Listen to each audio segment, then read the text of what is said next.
Boa noite, pessoal, tudo bem? Espero que vocês estejam se cuidando. E nós estamos na nossa segunda aula de economia monetária. Na nossa primeira aula, a gente discutiu bastante sobre o início da moeda, né? Como que como que iniciou? Por que iniciou a moeda? Então, a gente conseguiu perceber na nossa última aula que a moeda surgiu por uma necessidade de um aumento de comercialização de produtos ou serviços. Então, a gente viu desde a Idade Antiga que a moeda ela vinha como uma forma de troca, onde as pessoas tinham um produto ou um serviço que a outra pessoa gostaria de deter ou gostaria de trocar, e essa troca ocorria entre elas. Com o passar do tempo, como essas comercializações começaram a ficar mais evoluídas, com longas distâncias, que necessidade de você carregar um produto para fazer a troca, ela foi evoluindo para outras formas de moeda. Então, a moeda mesmo em si surgiu para que facilitasse as formas de troca entre as pessoas, a comercialização. A gente percebeu que a moeda também teve várias fases na última aula. Então, a gente viu o meio de troca, o escambo. Depois disso, a gente teve outros meios de pagamento, que hoje a gente vai conhecer melhor esse termo, né, esse meio de pagamento. A gente viu as questões de os produtos serem ouro, prata, couro, que serviu como algo mais valoroso no momento da troca, e que ele servia mesmo meio que um padrão, né, de compra e de troca, para que não perdesse, vamos dizer, no momento da troca, uma pessoa não perdesse nem ganhasse demais em relação àquilo que eles estavam trocando. Depois disso, a gente trocou por metais, que foi o ouro, a prata. Depois do ouro e da prata, que a gente vê as casas de troca, né? As casas de comércio, que elas detinham esse ouro e a prata, e eles ofereciam um tipo de papel que a gente denominou até na aula como se fosse um cheque, né? No qual dizia a quantidade de recurso que ela tinha dentro daquela casa, como se fosse um banco, até que o Estado deteve o poder de emitir e regularizar a moeda. Então, a partir do momento que essas casas não conseguiam controlar mais esses recursos, essas formas de distribuição, e de que não houvesse excesso, né, nem escassez de moeda dentro do comércio, dentro da economia, o Estado, por si, quando ele começou vamos dizer, a intervir na economia, né, que o Estado começou a intervir no comércio, no giro desse comércio, que houve a necessidade de sua intervenção para que ele pudesse tanto emitir quanto ele fosse controlar o uso da moeda. Então, na aula de hoje, a gente vai ver as funções da moeda, que tipo de função que ela coloca até hoje para a gente, né, nos dias atuais, porque a gente viu isso muito na história, mas atualmente qual a função da moeda em si, no nosso mercado, em nossa economia. A gente vai conhecer os meios de pagamento, quais são as formas de moeda disponíveis no mercado e como esses meios de pagamento estão divididos para que tudo isso facilite, né? Novamente, o comércio, as trocas se facilitem. E hoje, quem são as autoridades monetárias? Então, a gente vai entender também quem são os responsáveis dentro da economia do nosso país para vamos dizer, para esse controle de moeda, ok? Então, a gente vai saber hoje a função da moeda, os meios de pagamentos e as autoridades monetárias, que são quem controla tudo isso. Eu vou compartilhar minha tela com vocês na nossa aula de hoje, para que fique mais fácil de entender. Então, na aula de hoje, a gente vai falar sobre as funções da moeda, meios de pagamento e nossas autoridades monetárias, na nossa aula número 2. Quando a gente fala de função da moeda, a gente viu que lá no passado, essa moeda ela tinha que ter um requisito para ela ser considerada moeda. Lembra que a gente comentou? E esses requisitos que nós vimos lá no passado para que fosse uma moeda, ele é considerado até hoje com a sua própria função, que ela só vai ser moeda se ela responder a esses tipos de funções. Se ela não responder a esse tipo de função, esse tipo de requisito, ela não vai ser uma moeda tão, vamos se dizer assim, tão líquida, que a gente escuta falar sobre liquidez de moeda, né? Então, ela não vai ser uma moeda tão bem aceita, uma moeda tão, com uma liquidez alta. Então, é necessário que ela tenha algumas funções para que ela desempenhe seu papel de moeda. Então, a moeda desempenha 4 tipos de funções. É o meio de troca, reserva de valor, medida de valor e padrão de pagamento diferido. Então, a gente vai entender um pouquinho de cada deles, e vocês vão ver que é muito parecido do que a gente viu na aula passada, na história do que a moeda representava, certo?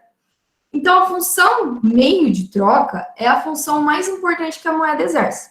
Desde os primórdios do tempo, as mais variadas formas de moeda vêm desempenhando essa função, mesmo quando as moedas eram as próprias mercadorias utilizadas no escambo. Então, mesmo que no momento da troca a própria mercadoria fosse a moeda, ela tinha que exercer essa função de troca, senão não ocorreria. Então, eu não conseguiria fazer uma troca se eu não tivesse algum produto ou algo que a outra pessoa fosse receber. Lembra que a gente comentou sobre isso? Então, para que seja moeda, ela tem que ser uma utilidade, tem que apresentar uma utilidade, ela tem que ter um meio de troca.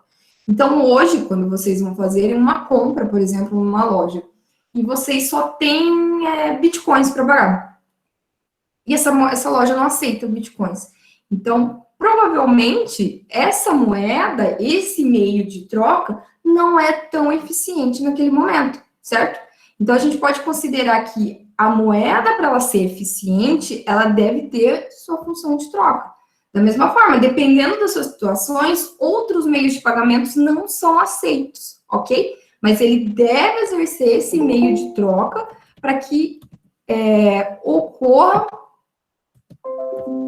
ocorra a sua função de moeda. Ele precisa ter a necessidade de ter a função de troca, como no escambo. A segunda função é reserva de valor, que diz respeito à moeda como um ativo que pode ser escolhido para armazenar riqueza.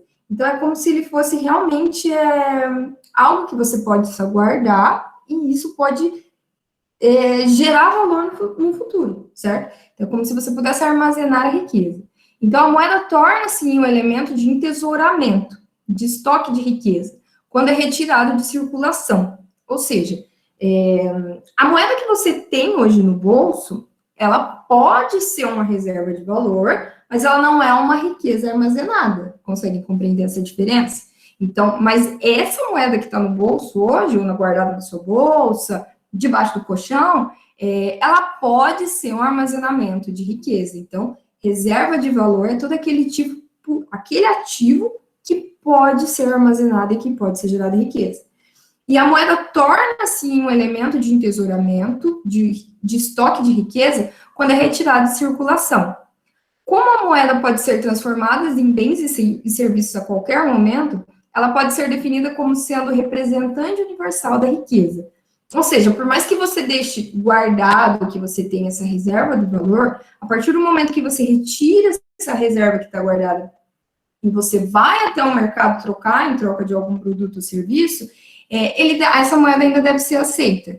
Imagine se você guarda por um longo período de tempo, essa moeda perca seu valor, ou troca-se a moeda, como ocorreu muito no passado da história brasileira, né? Eu não sei se vocês, mas eu lembro muito na minha infância que meu pai tinha muitas cédulas guardadas e moedas guardadas da época do Cruzeiro, de outras moedas, de réis, de todas as outras moedas que passaram, porque trocou-se muito rápido e no momento da troca muitas pessoas ficaram com essa moeda guardada, não sei se vocês lembram. Então, essa função de reserva de valor daquela moeda em si já não exercita mais essa função. Ela perdeu sua função de entesouramento, certo? Então, quando a moeda pode ser guardada e no futuro ela pode ser trocada por qualquer bem e serviço, ela exerceu sua função de reserva de valor. A terceira função da moeda é servir como medida de valor, ou seja, ela é um denominador comum entre os valores, por meio do qual os preços dos demais produtos ficam convertidos. Então, você consegue converter ele facilmente em um outro produto. Dificilmente quando a gente viu lá no período do escambo, lembra? Que como que você ia converter o preço de uma vaca por um saco de arroz, por exemplo? Então, para facilitar esse processo mesmo, é que houve essa medida de valor. Então, é como se fosse um denominador comum, que eu vou ter uma quantidade de moeda específica para trocar em troca de um bem ou serviço.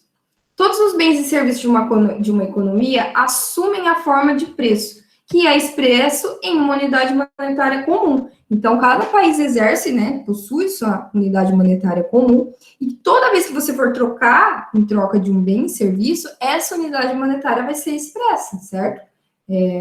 Quanto que você paga hoje por um pacote de arroz? Quanto você paga hoje por um carro? Quanto você paga hoje por uma moradia? Então, tudo isso possui um valor, possui um preço, e é expresso em uma unidade monetária. Então, note que, quando a gente fala de uma moeda, ela deve ser fácil trocada, ela deve ser fácil armazenada, e ela deve ser uma medida de valor comum entre as pessoas, né? Entre o comércio que está sendo realizado. Então, é da mesma forma que foi no passado, hoje a função da moeda ela deve exercer as mesmas funções. A quarta função da moeda serve como um padrão de pagamento deferido no tempo, em razão de sua liquidez e confiabilidade, que foi o que a gente comentou bastante sobre isso também. Quando a gente fala sobre liquidez e confiabilidade, é aquela moeda que está sendo aceita e que ela facilmente é trocada, exerce suas funções, e ela é confiável para realizar essa troca. Então, quanto mais confiável a moeda, mais líquida ela é, ou seja, mais ela gira mais vezes na economia. É possível fazer mais transações com ela. Quando a gente fala que uma moeda é confiável porque há mais investimentos por essa moeda, quer dizer que essa moeda é mais líquida, que ela tem mais liquidez no mercado. Hoje, se a gente comparar o real com o dólar dentro do mercado mundial de negociações, qual das duas moedas apresentaria mais liquidez no momento de uma troca? Se você tivesse em um outro país, querendo fazer um investimento de nível mundial, qual moeda apresentaria mais liquidez? Da mesma forma, se eu for pegar o real em relação à moeda aqui da Argentina, que eu nunca vou lembrar o nome, mas depois vocês colocam aí para mim, qual que ela apresenta maior liquidez em relação à outra? Então, é isso que a gente tem que pensar, que esse padrão de pagamento deferido no tempo, ele, por mais que se passe algum tempo, essa moeda ela tem que continuar girando, ela tem que apresentar confiabilidade, liquidez. Por exemplo, os contratos são feitos hoje para serem pagos no futuro de uma forma única ou parcelada. Os débitos e saldos são calculados e pagos na moeda padrão. Então, se você faz um financiamento de longo prazo ou você faz um pagamento, vamos dizer, não na confiança, você faz um contrato de que você vai pagar com essa moeda no longo prazo, essa moeda deve estar valendo para que você possa, com o passar do tempo, ainda estar utilizando ela e ter a confiabilidade de investimento e de negociações entre elas. Então, não basta ser apenas de fácil troca, de ser de reserva de valor ou de medida monetária, ela precisa também ser uma moeda confiável. Então, por isso que muitas vezes a gente vê também notícias dizendo que a confiabilidade da moeda reduziu, né? Porque os investimentos, com o passar do tempo, vai ficando menor, a liquidez dessa moeda também vai caindo, vai ficando menor, porque ela não está tão valorizada em relação a outras moedas. Sempre a gente fala isso. A gente vai fazer comparações em relação a outro mercado, outra moeda. E vocês podem falar, professora, mas é outra situação. Sim, mas dentro do país aquela moeda é aceita. Mas fora dele, qual que é o padrão de liquidez? Então, sempre haverá como se você fosse pensar em uma negociação de nível maior, de nível mundial. Ok. Passando disso, a gente vai entender que é os meios de pagamentos, ok? Beleza, professora, então a gente já entendeu como que funciona a moeda, já entendeu que o passar do tempo ela foi evoluindo para que facilitasse o comércio entre as pessoas, e quando eu ouço falar de meios de pagamentos, o que ele quer dizer? O que isso impacta no meu dia a dia? O que isso impacta nas minhas negociações? Então, quando a gente fala de meios de pagamento, a gente está falando do conceito restrito. Por convenção, corresponde ao total de papel corresponde ao total de papel moeda em circulação adicionados às reservas bancárias. Então, quando a gente ouve falar sobre meios de pagamento, são todo aquele papel moeda que está circulando na economia, que está entre compra e vendas, e que está girando todo dia, e produção, e pagamento de renda, salários, lucros. Então, essa moeda que está no mercado é a moeda em circulação, mais o que estão na reserva bancária, as que estão guardadas. Então, a gente sabe, a gente conversou sobre isso na outra aula. Então, toda moeda que você deixa armazenada no banco, ela também está girando de alguma forma, ok? Mas ela conta como um meio de pagamento, porque quando você fala sobre eles, você está falando de todos os recursos que estão em circulação, mas aqueles que estão em reserva bancária. Muitos preferem usar essa classificação apenas para o termo base da monetária, deixando o termo amplo para definir para definir o que são meios de pagamento. Então, isso é de forma geral, depois a gente vai conseguir definir quais são os meios de pagamento e como eles são divididos. Então, em conceito amplo, portanto, corresponde ao total de base no conceito restrito, adicionado aos depósitos compulsórios em espécie monetárias e em títulos federais externamente ao Banco Central. Então, é tudo aquilo que contém em moeda de circulação, em moeda no banco, mais os depósitos compulsórios em espécies monetárias e em títulos federais também, que está externamente ao Banco Central. Quando a gente fala em depósito compulsório, a gente está falando que é aquele dinheiro que o banco também tem que deixar de guardado no Banco Central. Então, é como se fosse uma poupança do banco, caso dê ruim alguma coisa. Sei lá, o Banco Itaú deu ruim e ele não vai conseguir pagar todo mundo, mas tem o depósito compulsório, como se fosse uma garantia que os bancos deixam no Banco Central. Ok? Então, vamos conhecer os nossos meios de pagamento. Então, quando a gente fala sobre meios de pagamentos, a gente divide ele em 4 grupos também, entre M1, 2 e 3. Então, são meios de pagamento 1, os meios 2, o 3 e o 4. Quando eu estou falando de meio 1, o M1, ele vai se referir à base monetária em conceito restrito, que é a soma das cédulas e moedas em poder do público e em depósito à vista no sistema bancário. Então, são todas aquelas moedas que estão circulando, que está na nossa mão, que a gente consegue pegar, ok? Mas aquelas que estão em depósito à vista, que você consegue pegar, por exemplo, se você tem um cheque, você vai lá no banco e já retira essa moeda. Se você tem à vista, ok? Depósitos à vista. Você vai passar em débito, também são meios 1. Então, tudo aquilo que você consegue transformar de imediato em algum recurso, ou de imediato trocar, são meios de pagamentos 1. O M2, ele vai se referir a esse M1, que eu falei agora, que são o poder do público e de depósitos à vista no sistema bancário, mais os depósitos a prazo do sistema bancário. Então, o M2 é tudo que está no M1, mais os depósitos a prazo, que ele inclui os certificados de depósito bancário e interbancários, que são as CDBs e a CDI, e a parte dos títulos públicos, que inclui apenas aqueles títulos que estão em poder dos bancos e de fundos de investimentos. Então, os títulos públicos que não estão em poder do público e não estão em poder de bancos e de fundos de investimento, mais CDB e CDI, mais toda o que está contido no M1, refere-se ao segundo meio de pagamento.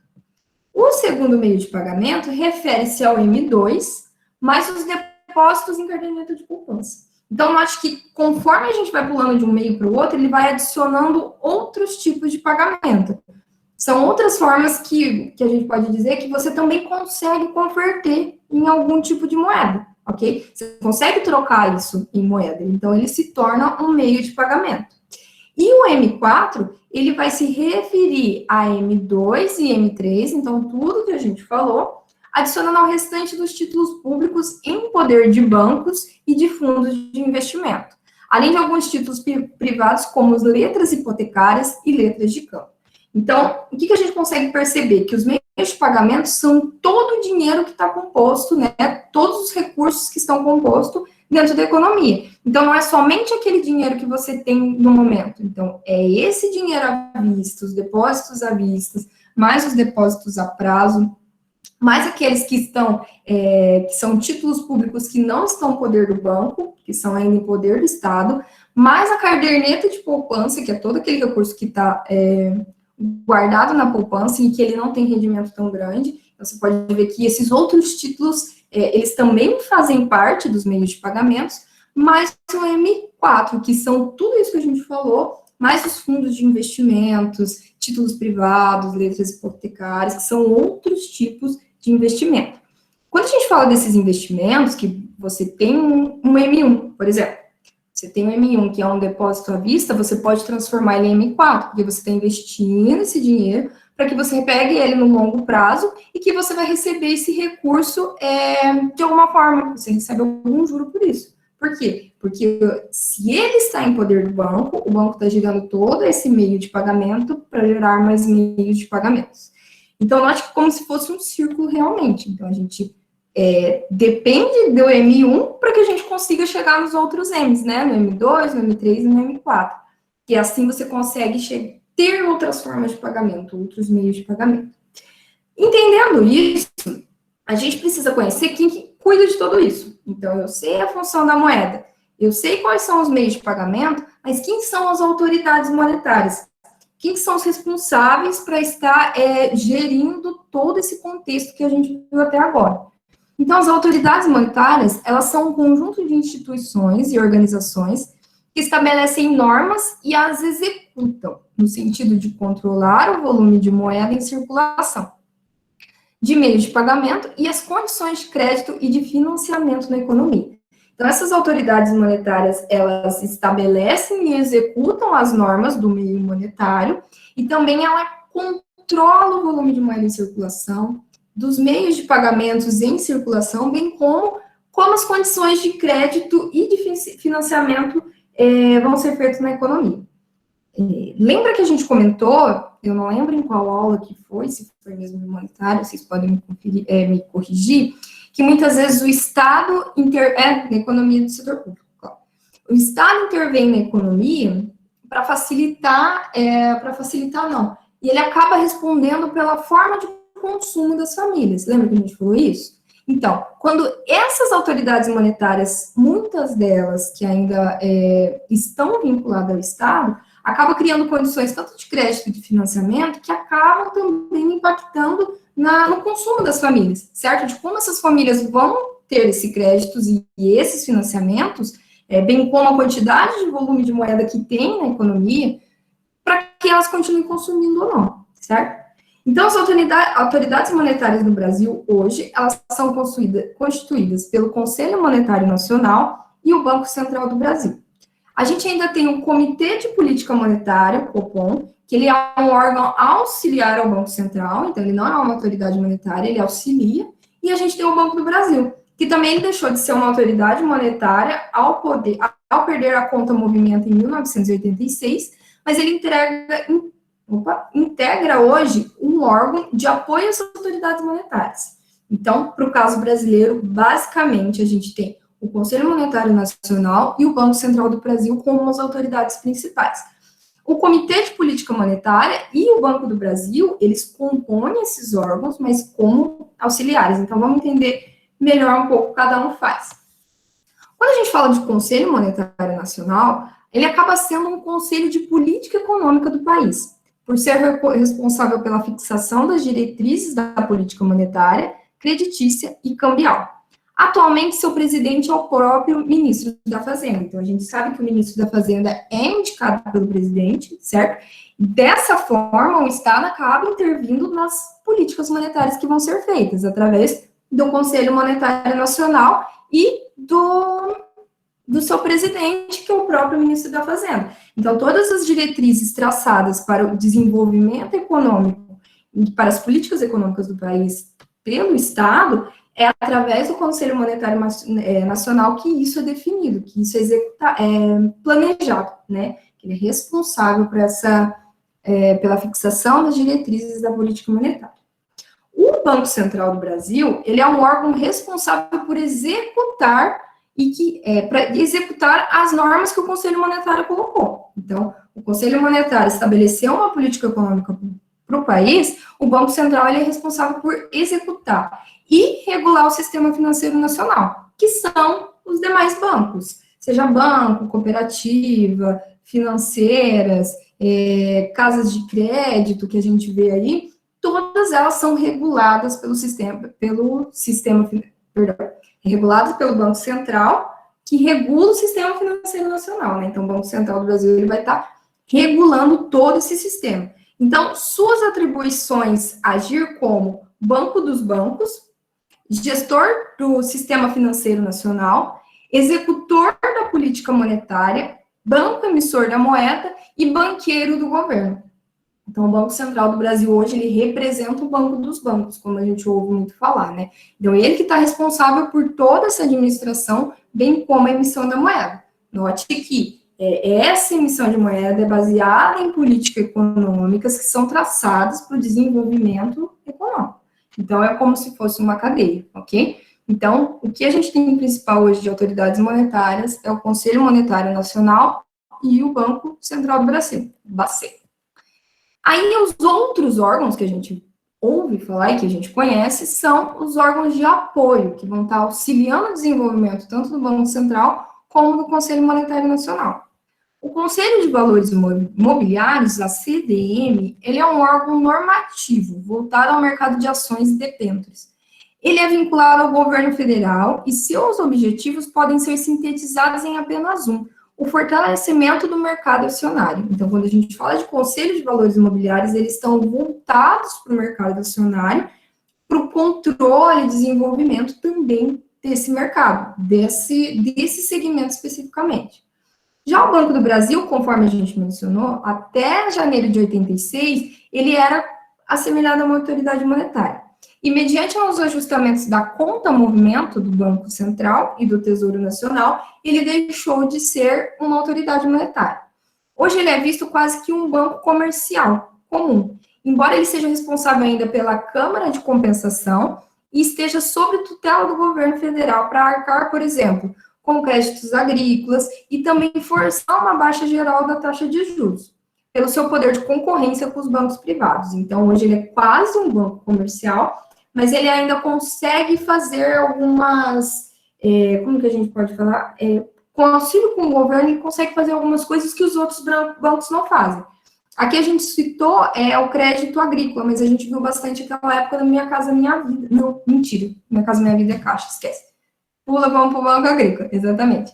Então, ele consegue fazer algumas situações que os bancos comerciais não conseguem, ok? O Banco Nacional de Desenvolvimento, famoso Desenvolvimento e Social, o BNDES. Contando com recursos e programas e fundos de fomento, o Banco Nacional de Desenvolvimento é responsável pela política de investimento de longo prazo do governo. É a principal instituição financeira de fomento do Brasil, por impulsionar o desenvolvimento econômico, atenuar desequilíbrios regionais, promover o crescimento das exportações, dentre outras funções. Quem trabalha em empresa conhece muito o BNDES, porque ele trabalha muito em regiões, né?